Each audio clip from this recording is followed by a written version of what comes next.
What's up YouTube, Jeff back again, and today I'm really excited because I'm trying out a phone series that I haven't looked at before. This is the brand new TCL 10L. I'm also going to have a look at the 10L Pro. This is a very intriguing smartphone for 200 bucks. It's really a great value. You guys can see some of the specs here. 6.53 inch FHD plus, HDR, 48 megapixel in the camera, 16 megapixel selfie shooter.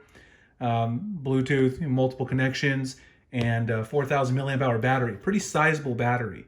So we're gonna go ahead and unbox this. I haven't really done a traditional unboxing in a while because, normally when I unbox phones from like Samsung and Apple, I kind of already know exactly what's going to be in the packaging, and there's really no point. Also, usually by that point, a million people have done an unboxing of phones like the iPhone or the Samsung phones.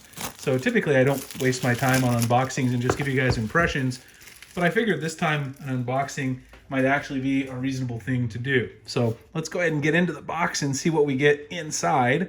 The phone looks really impressive. So right off the top here, you got your SIM tool. There's also some other stuff in here. There might be a case in here. There is a case in here actually, along with the instructions. So they give you a nice case. It's just a plastic, soft shell case, kind of like the one that OnePlus throws in. But hey, if you're getting a phone for 200 bucks and you're also getting a case included, that's pretty awesome. I mean, for the price, you're getting a lot of value there. There's the phone itself. We're going to take a look at that in a second. And in the bottom here, you've got your charging cable right there. I'm pretty sure this is going to be USB Type-C. Yeah, it is, as expected. And then we'll throw that back in there. The only thing else in there is the power brick itself. So not a ton of stuff, but a case is a pretty nice thing to have when you're buying a phone. 200 bucks, you don't expect to get a case in there, and it's a nice bonus.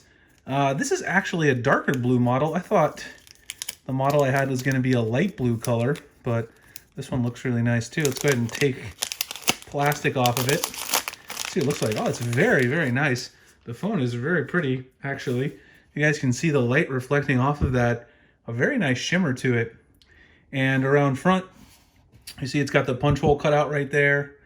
Over here, you got your SIM tray, your power, volume up and down. I'm guessing this is a camera button, kind of like on the LG phones, a hard key for the camera. On the back there, the 48 megapixel camera there. You've also got a fingerprint sensor on the back, which is nice. Speakers here on the bottom firing, along with the USB Type-C for the charging. Oh, there is a headphone jack on here. There's the headphone jack. See, I went into this one kind of not knowing what to expect. Like I said, the first time reviewing TCL lines, of course I reviewed Alcatel before, and also the Blackberries, which are made by TCL, but the first time reviewing this particular line of phones. So I'm gonna go ahead and boot this up. Just by looking at the hardware, it's a really nice looking phone from the jump, but I want to boot it up and put my information in, try out the fingerprint sensor, come back and talk about the software and such, since again, I haven't really seen this before. But my initial impressions are this is pretty impressive for 200 bucks. So we'll be back, take a look at the software. All right, YouTube, we're back in. I went ahead and walked through the setup. I haven't put my SIM card in here yet. I'll do that in a second. I just wanted to get it through pretty quick so I could show you guys the OS. I like this phone so far. I'll show you guys some things about it I noticed while I was setting it up. There's a screen protector on here on the front I didn't notice earlier. So I'm going to peel that off because I just don't like pre-installed plastic screen protectors. I mean, of course, that's a preference thing. The fingerprint sensor is very fast, so I've been pretty impressed with that so far, and reliable. I mean, I'm not used to having a rear fingerprint sensor since most phones now have it built into the display. But for 200 bucks, you certainly can't complain about that. The software is pretty nice. It's kind of close to stock experience in terms of stock Android, sort of looking for the settings menus and things like that. It's kind of got everything in here that you would expect to get in terms of software. I mean, it's pretty clean overall. A couple of things that I was looking for that I did find in here. System navigation. It does come with the 3-button menu to start, but you can turn that into gesture navigation, and it has the back to side navigation, and it also has the back from the bottom. So either way, whichever one you like, you can pick that and sort of make it your preference. I'm doing the side one just because That's what I use on the OnePlus 8, and that's a phone I'm using right now. Sometimes I get confused because I use different gestures on, it's nice to have that built-in option so you can get used to it. The other thing that I was looking for is dark mode, and it is here. You go ahead and turn on your dark mode, which I really like because I kind of use dark mode on all of my phones. I just think it looks better. I use it all the time. The display at first glance looks really nice. The brightness, I can show you guys, turn the brightness up. The brightness is pretty good on this. It's gonna dim the video a little bit, but the brightness is pretty nice on this thing. It can get pretty bright. I'll have to do some testing against, like the Galaxy S20, things like that, just to sort of see how it goes. Camera, of course, is gonna be one of the big things. I was just playing around with it a little bit, and at least here under the studio lights, oops, I activated Google there. At least under my studio lights, the camera looks pretty good in terms of focusing and color, at least under the bright lights. Of course, you don't know how that's going to be when you go outside or things like that, but it's looking pretty good so far. I'll have to play around with it and see exactly what happens, of course, when I go out into the daylight just around my neighborhood, since, of course, I'm stuck inside on lockdown. There is a bit of stuff pre-installed, as you guys can see. Nothing I would call severe bloatware. There's some TCL apps, and then there's also a bunch of Google apps. A bunch of the Google apps I'll keep anyway, so I don't really care.